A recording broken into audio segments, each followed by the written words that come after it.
ডাকাতি করতে এসে মা ও মেয়েকে সংঘবদ্ধ ধর্ষণ, এমনটাই অভিযোগ পরিবারের। ঘটনাটা কক্সবাজারের মাতামুহুরী উপজেলায় এক প্রবাসীর বাড়িতে। পরিবারের সঙ্গে সন্ধ্যায় বাসাতেই ছিলেন সেই মা আর মেয়ে।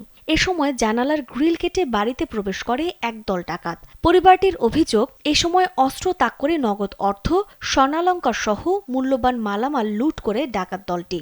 শুধু লুট করেই ক্ষান্ত হননি দলটি, সে অস্ত্রের মুখেই মা ও ১৫ বছরের মেয়েকে সংঘবদ্ধ ধর্ষণ করে পালিয়ে যায় তারা।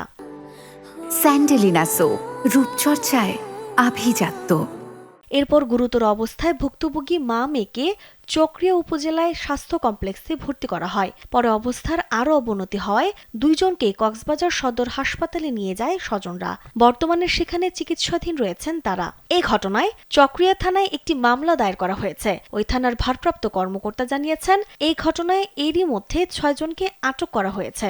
ধর্ষণের বিষয়ে তো তারা অভিযোগ করছে, আমরা ৬ জন আটক করছি। এটা তো তদন্তের বিষয়, আমরা তো এখন পর্যন্ত তদন্তে আছি।